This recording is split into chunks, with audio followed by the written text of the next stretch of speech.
Hi అండి. ఎన్ని తిన్నా ఇంకా కావాలనిపించే కరకరలాడే సొరకాయ అప్పాలండి. అప్పటికప్పుడు 15 నిమిషాల్లో చేసుకోవచ్చు. అస్సలు నూనె పీల్చుకోకుండా తయారు చేసుకోవచ్చు అండి. చాలా రుచిగా ఉంటాయి. పైన క్రంచీగా, లోపల స్మూత్గా, చాలా టేస్టీగా ఉంటాయి. ఇవి ఎలా చేయాలో చూద్దాం రండి. దీనికోసం లేత సొరకాయ ఒకటి తీసుకొని తొక్క తీయకుండానే ఇలా తురిమి పెట్టుకోవాలండి. చూడండి, ఇలా తురిమింది ఒక బౌల్లోకి తీసుకొని సొరకాయ తురుము ఎంత తీసుకున్నామో దానికి ఈక్వల్గా బియ్యం పిండి తీసుకోవాలి. అలాగే 2 పెద్ద సైజు ఆనియన్స్ను సన్నగా కట్ చేసినవి వేసుకోవాలి. అలాగే కొత్తిమీర, కరివేపాకు కూడా సన్నగా తరిగి వేసుకోవాలి. కారానికి తగినట్టుగా పచ్చిమిర్చి, ఒక చిన్న అల్లం ముక్క వేసి కచ్చా పచ్చగా గ్రైండ్ చేసి ఇది కూడా వేసుకోవాలి. అల్లం పేస్ట్, పచ్చిమిర్చి పేస్ట్ వేసుకొని ఒక 2 టేబుల్ స్పూన్ల వరకు నువ్వులండి. నువ్వులు ఎక్కువగా వేసుకుంటే బాగుంటాయి. వేయించాల్సిన అవసరం లేదు. నువ్వులు వేసుకున్న తర్వాత ఒక టీ స్పూన్ జీలకర్ర ఇలా బాగా నలిపి వేసుకుంటే ఫ్లేవర్ బాగా తెలుస్తుంది. కొద్దిగా పసుపు అండి, పసుపు వేసుకొని రుచికి సరిపడా ఉప్పు వేసుకోవాలి. అలాగే పెసరపప్పు అండి, ఒక గంట ముందు నానబెట్టుకుని వేసుకోవాలి. ఇక్కడ శనగపప్పు అయినా వేసుకోవచ్చు మీరు.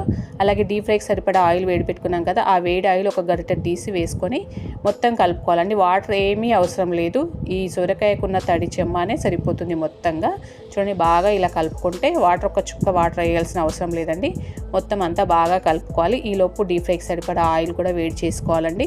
చూడండి, ఇలా చేసుకున్న తర్వాత ఒక ఆయిల్ ప్యాకెట్ కవర్ కానీ పాల ప్యాకెట్ కవర్ కానీ తీసుకొని ఇదిగో పెద్ద నిమ్మకాయ సైజ్ అంత బాల్స్ తీసుకొని ఇలా ప్రెస్ చేసుకోవాలండి. కావాలంటే పూరి ప్రెస్లో కూడా ప్రెస్ చేసుకోవచ్చు, మనము చేత్తో అయినా చేసుకోవచ్చు. ఇదిగో ఎక్కువ సన్నగా ఎక్కువ మందంగా కాకుండా ఇలా మీడియం సైజ్ అప్పాలైతే ఒత్తుకుంటామో అలా ఒత్తి అన్నీ ఒక 4 చేసి పక్కన పెట్టుకోవాలి. ఈలోపు ఆయిల్ వేడి ఉంటుంది, చూద్దామా. ఇదిగోండి, చూడండి, ఆయిల్ బాగా హీట్ అయింది. ఒక చిన్న ముద్ద వేసి చూశాను. నిదానంగా వేసుకొని ఆయిల్కు ఎన్ని అయితే పడతాయో అన్ని వేసుకొని ఫ్లేమ్ మీడియంలోకి మార్చుకోవాలండి. ఫ్లేమ్ మీడియంలో మార్చుకుంటే లోపల నుండి చక్కగా వేగుతాయి. ఫ్లేమ్ మీడియంలో పెట్టేసుకొని అప్పుడే వెంటనే తిప్పొద్దండి. కొంచెం రంగు మారిన తర్వాత రెండో వైపు టర్న్ చేసుకోవాలి. అలాగే మీడియం ఫ్లేమ్లో వేయించుకోవాలి. చూడండి, ఇలా రెండో వైపు తిప్పుకున్నాం కదా, ఇప్పుడు కూడా రెండో వైపు కూడా కాలినాయి. వీటిని పక్కకు తీసేసుకుందాం. ఇంకా ఇదిగో చూసారా, ఇలా గోల్డెన్ బ్రౌన్ కలర్ రాగానే పక్కకు తీసేయాలండి. ఆయిల్ అయితే అస్సలు అబ్జర్వ్ చేసుకోదు. చూడండి, అన్నిటినీ ఇలాగే చేసుకోవాలండి. చాలా టేస్టీగా ఉంటాయి.